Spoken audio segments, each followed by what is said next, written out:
Boa noite, queridos irmãos. Estamos mais uma vez juntos nesta quinta-feira, o culto de louvor e adoração a Deus. É a quinta missionária. Ainda teremos a nossa campanha até o dia 25. Então, que bom que você se reuniu conosco nesta noite. A gente tem ouvido testemunhos de missionários, tem conhecido um pouco da história desses missionários, dos desafios do campo missionário.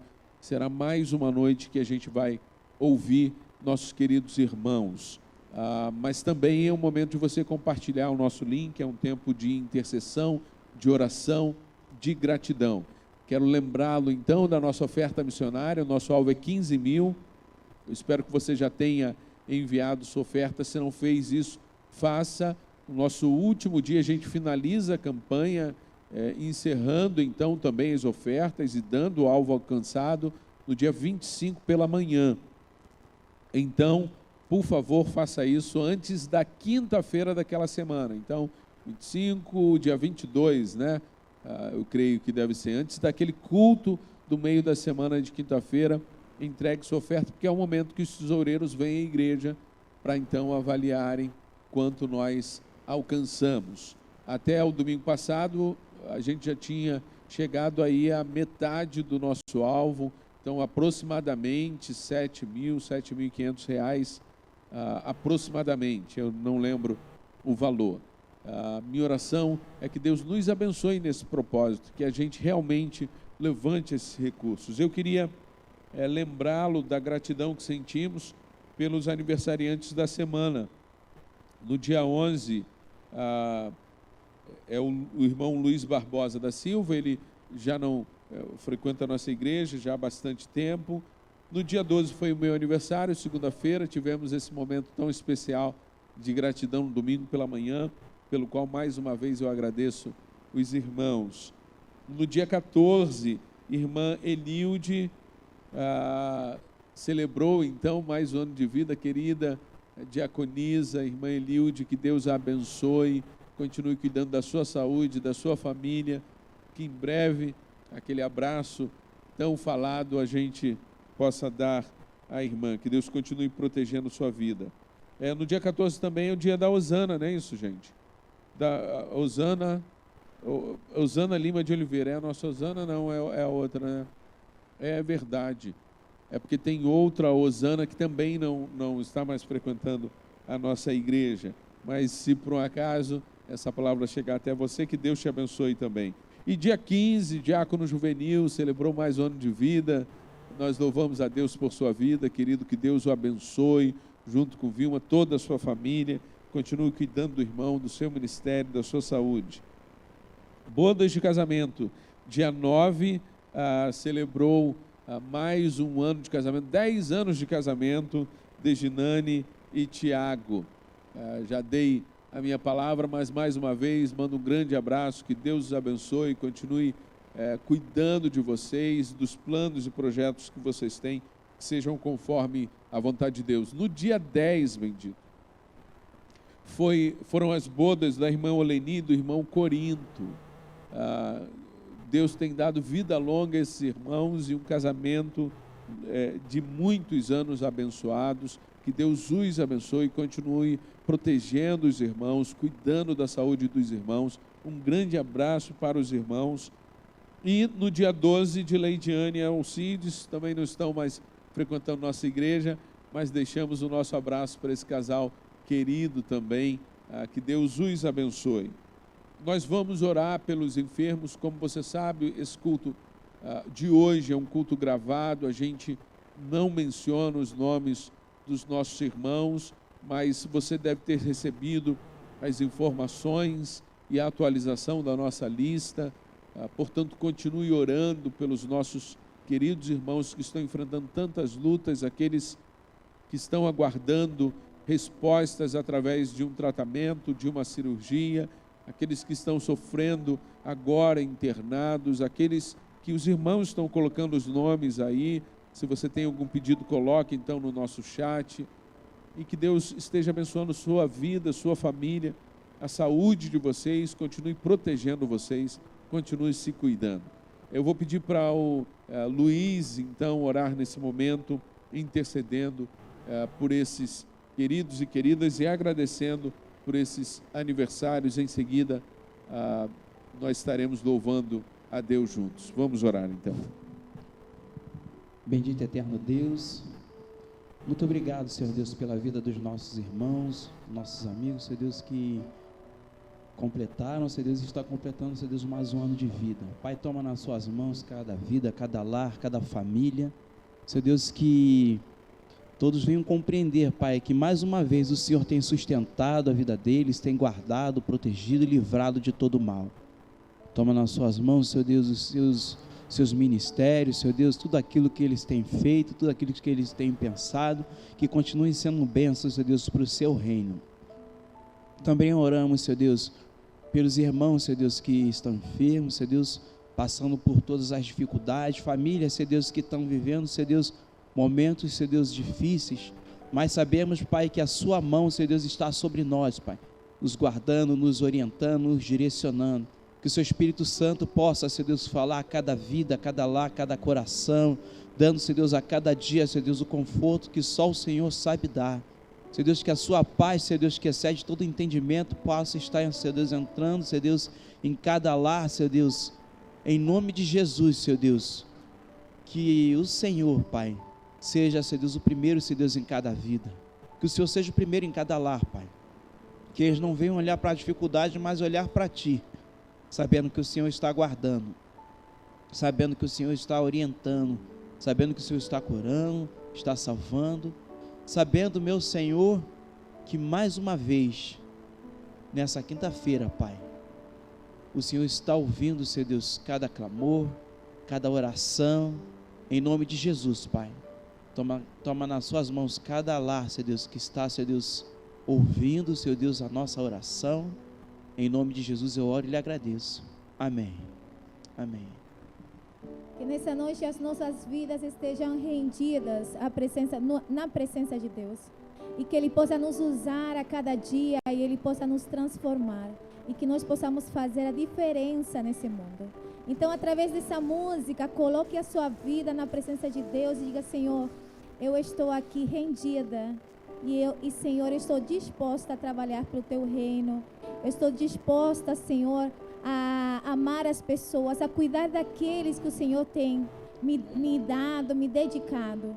Então, através dessa música, coloque-se na presença de Deus e através dessa música diga: Senhor, eu estou disponível para Te servir. Toma-me, rendido estou aos pés da cruz, me encontrei, o que tenho te entrego, Deus. Mas para isso nós primeiramente precisamos purificar o nosso coração. Vem limpar as minhas mãos, purificar meu coração, que eu ande em tudo que Tu tens pra mim.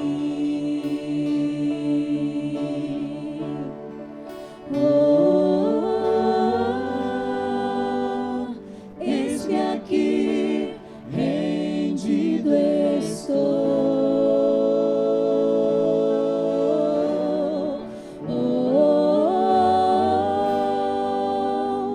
Eu sou Teu e Tu és meu.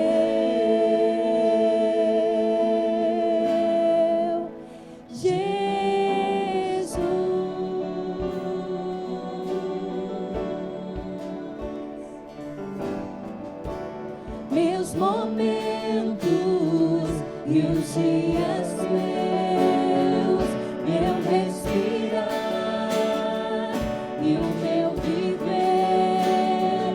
que sejam todos pra Ti, oh Deus.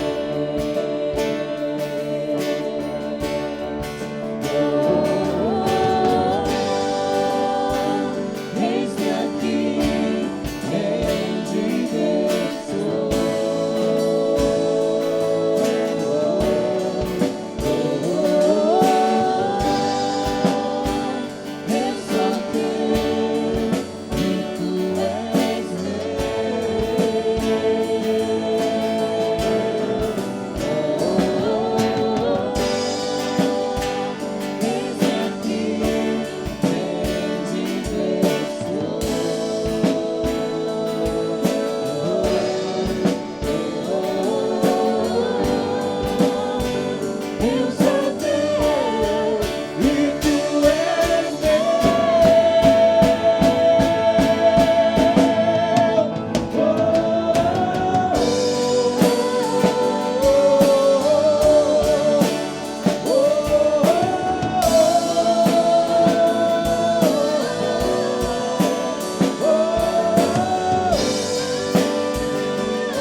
Peça isso para o Senhor.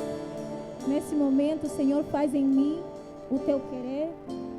E às vezes o Senhor quer nos usar e nós precisamos colocar as nossas vidas, as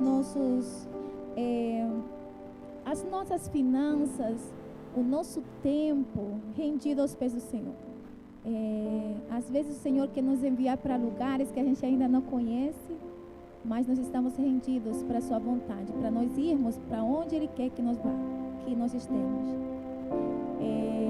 E também os nossos recursos, né? Nós estamos falando nesse mês de missões, os nossos recursos, o nosso tempo, ele precisa também estar rendido ao Senhor e à sua vontade. Como nós cantamos, Senhor, faz em mim o teu querer. Então, Senhor, aonde é que eu preciso investir o meu recurso? Aonde que eu tenho que investir o meu tempo? Em que vidas que eu tenho que cuidar? Que obras tuas que eu devo realizar? Então, essas seriam perguntas que sempre nós precisamos nos fazer.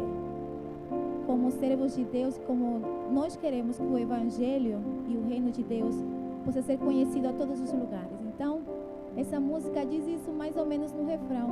Ela diz: eu quero ser uma seta, eu quero ser uma ponte, eu quero que o Senhor me use para levar o teu nome, para levar o teu reino. Eu quero que o Senhor me use para fazer a tua vontade. O que o Senhor quer que eu faça? Então, que Ele possa sondar os nossos corações e nós possamos estar disponíveis e rendidos à vontade dEle.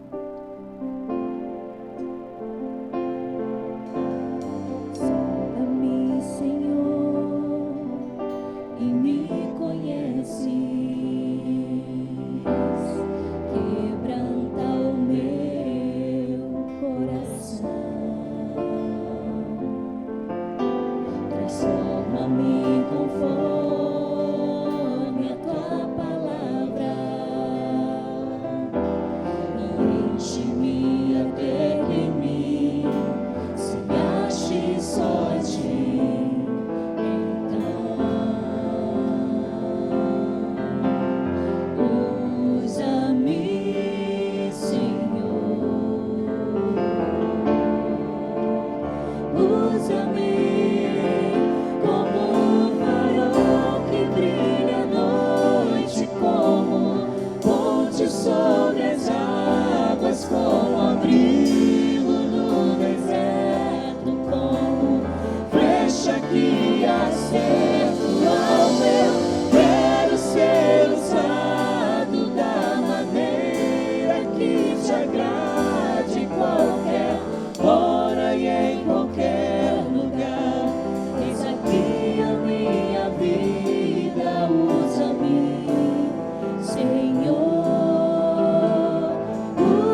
Amém, queridos, que como a gente cantou, a gente seja usado por Deus, esteja nas suas mãos como uma flecha que Ele lança para atingir o alvo. Que sua vida esteja nessa direção agora, querido, seguindo para o propósito que Deus tem, e que Ele consiga usar você, suas palavras, sua vida, seu jeito de ser, para abençoar outras vidas.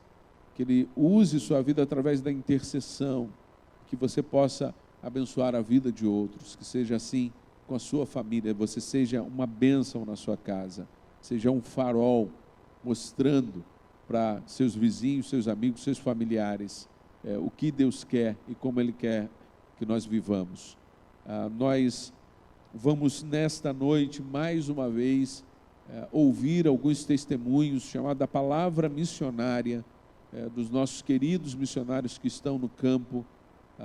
Hoje nós vamos ouvir o missionário Humberto falando do grande desafio. Ele tem um testemunho extraordinário, depois procure saber um pouco mais. O que nós queremos é que você conheça os desafios do campo, mas conheça as pessoas, os missionários, que você os adote em oração, interceda por eles. Também a missionária Lígia vai falar um pouco do trabalho que tem feito, e tenho certeza que isso vai edificar a sua vida, abençoar a sua vida, que você possa ouvir atento aquilo que Deus tem para nós e aquilo que Deus está fazendo no campo missionário. Vamos ouvir esses testemunhos. Viva o poder de transformar. Este é o primeiro vídeo de uma série sobre o tema da campanha de missões mundiais. Viva o poder de transformar. Nós queremos que você viva este poder, pois Jesus Cristo deu este mandamento. Você sabe, na grande comissão, Jesus disse claramente que ele tinha recebido toda a autoridade e por isso ele nos enviava a fazer discípulos em todos os lugares do mundo. Sim, em todas as nações. E ele nos garantia no final do capítulo 28, e eis que estou convosco todos os dias, até a consumação dos séculos, ou até o final dos tempos. Jesus Cristo está conosco, Ele é o poder. Por isso, nós podemos cumprir a grande comissão, vivendo Jesus Cristo na nossa vida, fazendo como o apóstolo Paulo falou: agora vivo não mais eu, mas Cristo vive em mim. Viva o poder de transformar.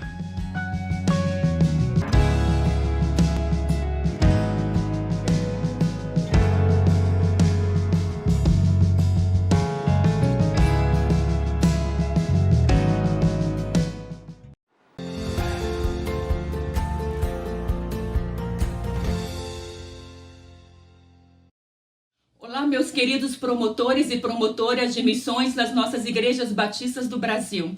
Quero falar com vocês sobre como ajudar as crianças a terem uma vida de alegria completa. Transformar tristezas em alegrias é uma das especialidades do nosso Salvador Jesus, que entrou na minha vida quando eu tinha ainda 13 anos. E desde esse dia eu tenho vivido essa alegria de Jesus, transformando as minhas lutas em vitórias, me ensinando a solucionar os problemas, curando as minhas feridas e transformando as minhas tristezas em alegrias, literalmente me ensinando a ser feliz em qualquer situação.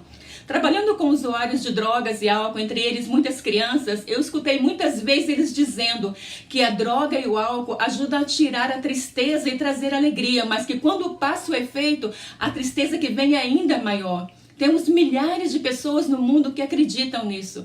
No ministério eu tenho aprendido que não existe alegria maior para nós missionários no campo e vocês missionários nas igrejas do que ver vidas transformadas por Jesus, não é mesmo?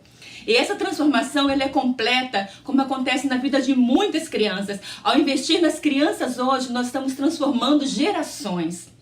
A alegria da criança ela é completa quando a família se rende a Jesus. Eu sou impactada ao ouvir as mães e os pais dizendo que os seus filhos que estudam nos PEPs, eles chegam em suas casas e pedem para que orem com eles antes de dormir, para agradecer pelo alimento, para que não digam mentiras, porque isso é pecado e entristece e nos separa de Deus.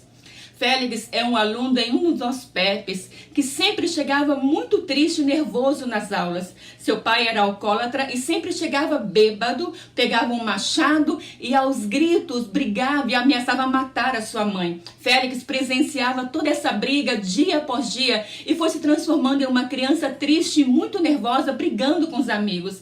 Mas foi justamente no PEP que ele foi amado, respeitado e aprendeu a falar com Deus, pedindo ajuda quando estivesse com medo, como os amigos de Jesus fizeram quando eles estavam no barco no meio de uma tempestade. O processo de transformação na vida do Félix levou Jesus para dentro da sua casa. No final do ano, na formatura, o pai do Félix me disse com lágrimas nos olhos que o seu filho lhe disse que tudo aquilo era pecado e que Deus estava muito triste com ele. O pai escutava o seu filho orando na hora da refeição, quando ia dormir, quando acordava, e sempre pedia a Deus que tirasse o machado da sua casa para que seus pais não brigassem mais. E em um belo dia, me contou o pai, procurei o machado pela casa inteira. Briguei com todos que podiam ter sumido com ele. Mas na realidade, simplesmente o machado desapareceu. Pois é, as brigas diminuíram com o sumiço do machado. E eu entendi que o meu filho tinha uma alegria que eu não tinha, mas que eu ansiava ter com todas as minhas forças, me disse o pai. Essa família hoje está firme na igreja. A oração de uma criança faz toda a diferença e levou a alegria completa para toda a sua família. Mas a alegria da criança é completa também quando as feridas são saradas por Jesus. Guilhermo, um rapaz que cresceu e ainda vive em uma das favelas mais perigosas de Medellín, chamada Candelária, onde a polícia local existe um grande número de abusos, roubos, assassinatos a cada mês e também um grande número de crianças sendo introduzidas nas drogas. Guilherme tem uma história de vida muito triste. Ele teve os pais assassinados brutalmente e teve que fugir de onde vivia para não ser morto também. E lutou muito para vencer sozinho junto com seus irmãos menores.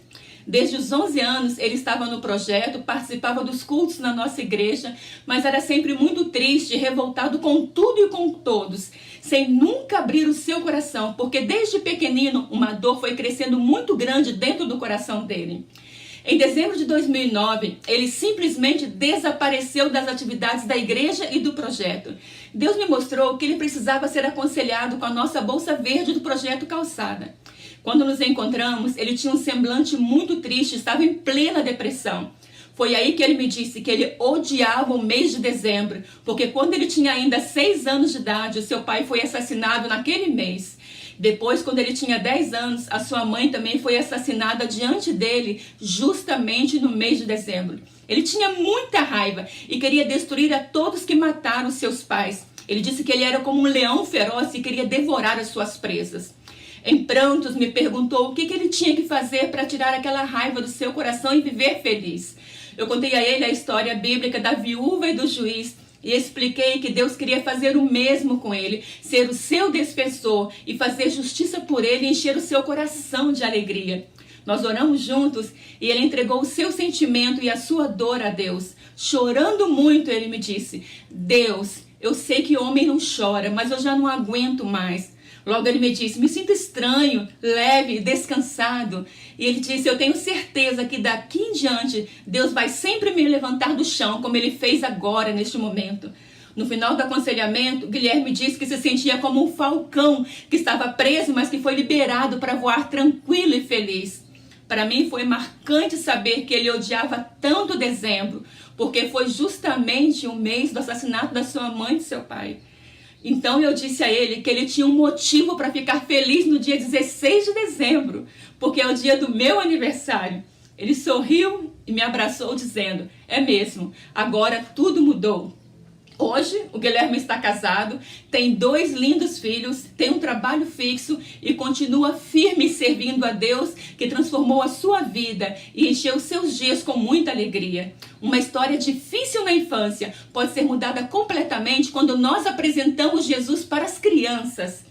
E assim como Guilherme e Félix, temos muitos jovens e crianças sofrendo hoje porque não foram ajudados quando eram crianças. Temos muitas crianças sofrendo, esperando para serem ajudadas hoje. Recebemos de Deus o poder que pode transformar essas vidas. Trabalhemos juntos para despertar homens e mulheres em nossas igrejas, para servirem a Deus no campo missionário, para serem fiéis intercessores e para sustentarem financeiramente a obra de missões mundiais. Quando tudo isso acontece, temos uma igreja com uma verdadeira visão missionária. Eu e você, querido promotor e querida promotora, podemos fazer a diferença. Nós podemos ser usados por Deus para transformar as vidas de muitas crianças no Brasil e em todo o mundo.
Olá, queridos promotores, mobilizadores, irmãos e irmãs. Eu estou agora dentro de um dos consultórios do Centro Médico Fábrica de Esperança, aqui no Oeste Africano. E interessante perceber que ao longo de tantos anos aqui, é o início dessa trajetória que começou em 2005, quando deixamos o Brasil e viemos para cá, eu, minha esposa Elis e meus 3 filhos.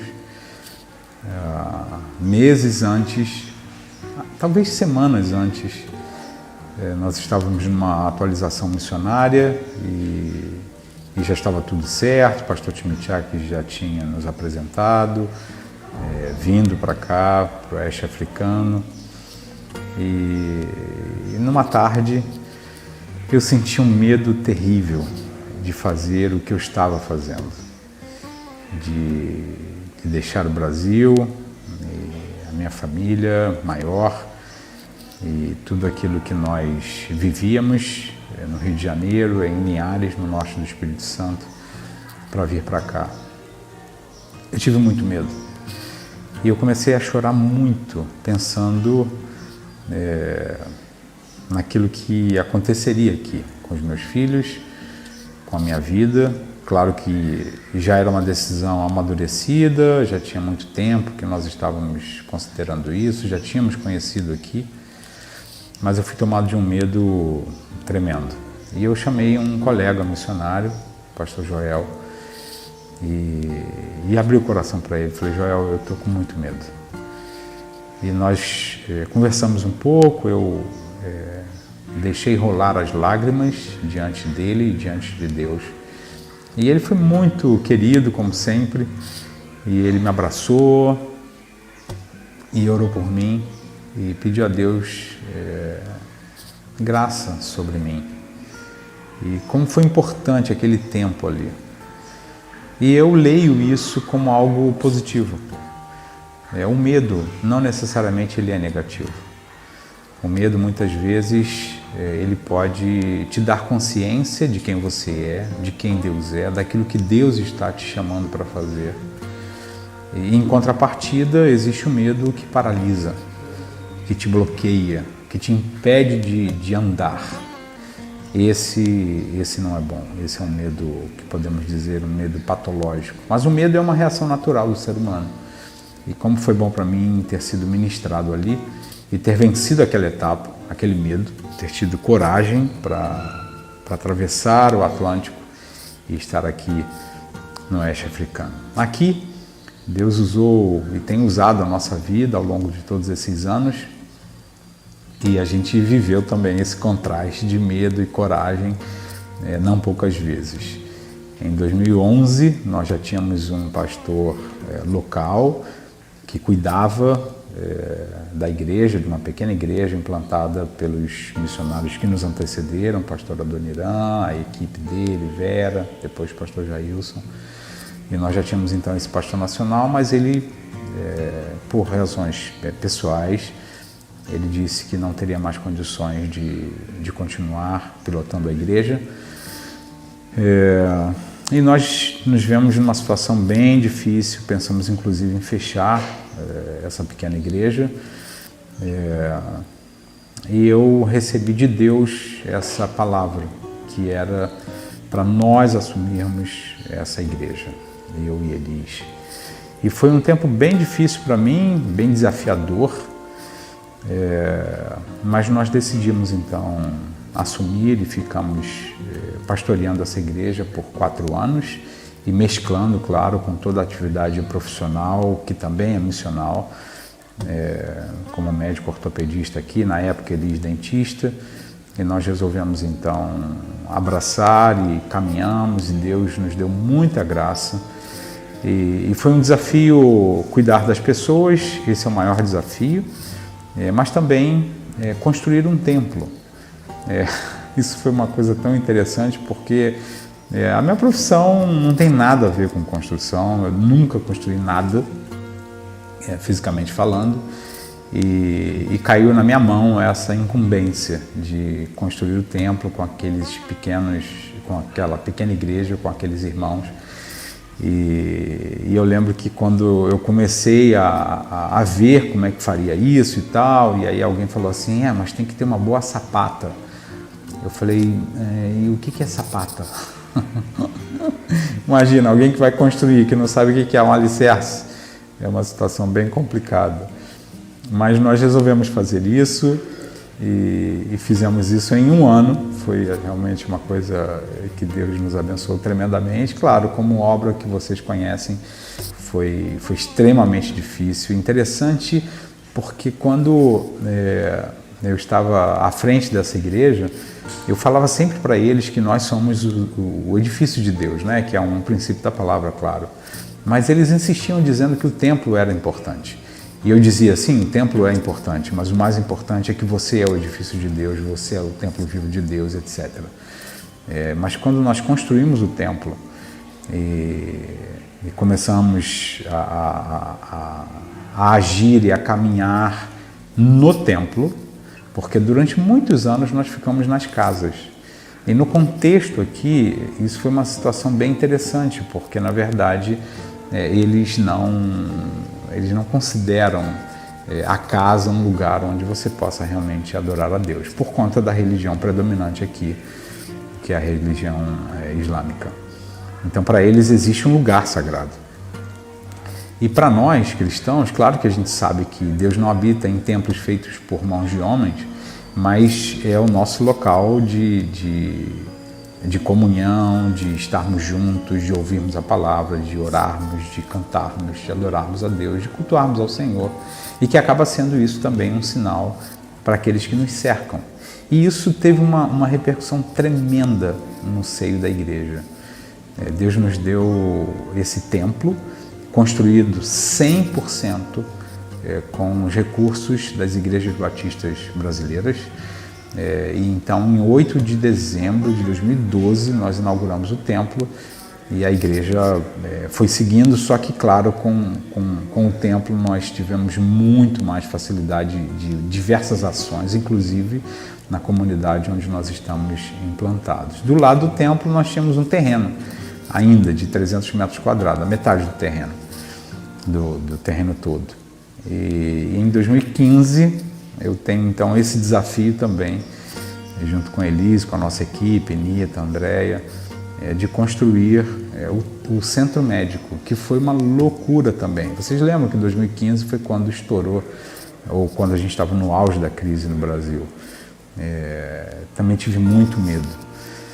Mas Deus também nos deu coragem, cabeça no lugar, pés no chão, e pensamos se realmente era o tempo. E Deus disse sim, pode ir em frente. E nós fomos com a retaguarda da Junta, claro, esse é um projeto da Junta de Missões Mundiais, que nós fazemos parte, e das igrejas batistas e de algumas igrejas específicas que compraram realmente a ideia, abraçaram isso. E nós começamos em abril de 2015 e em abril de 2016 o pastor João Marcos estava aqui inaugurando com a gente o Centro Médico Esportivo, na época esportivo, hoje é o Centro Médico Social, Fábrica de Esperança. Queridos, coragem e medo caminham juntos, é estranho falar isso, mas o medo faz parte das nossas reações, mas ele só não pode nos paralisar. Nós precisamos entender que coragem não é maluquice. Coragem não é colocar uma mochila nas costas e entender que tem que ir para outro país para pregar o Evangelho. Não. Coragem tem a ver com aquilo que Deus estabelece para você. Você olha para você mesmo, reconhece aquilo que você é, aquilo que você faz. Deus dá direção. Deus orienta através de família, através de irmãos, através de líderes. Eu vejo muitos jovens assim apaixonados pela obra missionária e choram e tal, e querem largar tudo. E assim, para mim isso é muito tranquilo. A gente não larga tudo para vir para o campo transcultural. A gente vem com tudo. Aliás, como eu digo sempre, o nosso tudo, o meu tudo, o teu tudo, é Jesus. Ele é o nosso bem maior, na verdade. E aquilo que Ele nos deu, as nossas capacitações, aquilo que nós temos em mãos, é isso que Ele vai usar. Queridos, nada acontece no avião. Assim, quem você é no Brasil, você vai ser aqui no campo transcultural. Então nós precisamos de preparo, nós precisamos de caminhada, nós precisamos ouvir pessoas, nós precisamos habilitar as nossas mãos para atravessar a fronteira e ser sal e luz onde o Senhor nos traz, nos leva. Isso muitas vezes leva tempo. Deus me chamou, eu tinha 15 anos. E eu cheguei aqui com 38. Eu não estava perdido dos 15 aos 38. Eu estava em preparo, em treinamento. Para aquela época, e para depois desse tempo aqui. Que Deus te abençoe. Ainda que você tenha medo, encare. O medo não vai te paralisar. Deus é aquele que disse para Josué e diz para mim e para você também. Tenha coragem, eu estou com você. Não se desvie nem para a direita, nem para a esquerda. Fique firmado na minha palavra, norte, foco, sem maluquice de novo, mas fazendo aquilo que Deus realmente quer que você e eu façamos. Que Deus te abençoe, em nome de Jesus.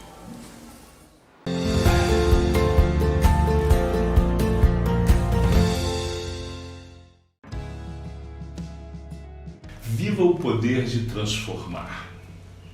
Jesus, ao se despedir dos seus discípulos, disse, e isso está narrado no livro de Atos dos Apóstolos, no capítulo 1, versículo 8, que receberiam poder quando viesse sobre eles o Espírito Santo e seriam testemunhas, tanto em Jerusalém, Judéia, Samaria e até os confins da terra.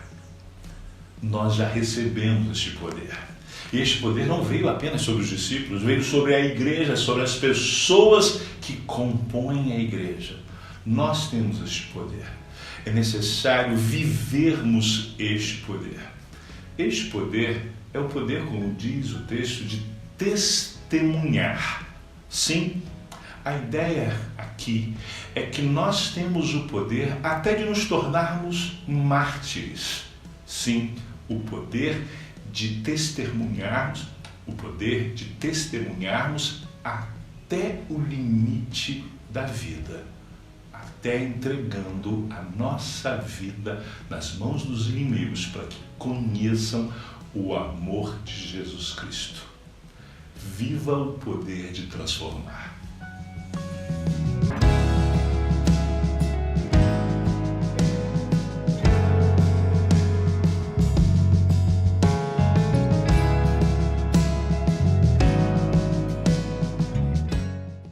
Amém. Obrigado a missionária Lígia por estar servindo ao Senhor, missionário Humberto, sua família, por estarem servindo ao Senhor no campo missionário. Nós louvamos a Deus por suas vidas.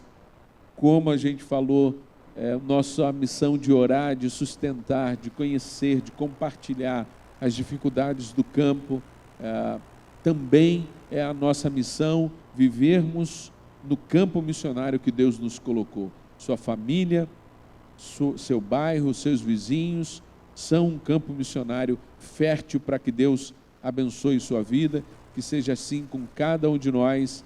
Quero agradecer aos que estão aqui hoje no nosso culto, Lídia, Adriano, que tem nos abençoado tão concentrado, irmã Nara, Ricardo, Luiz e Edilma, por estarem aqui conosco. Já falei, Lídia, seu nome? Falei, que bom.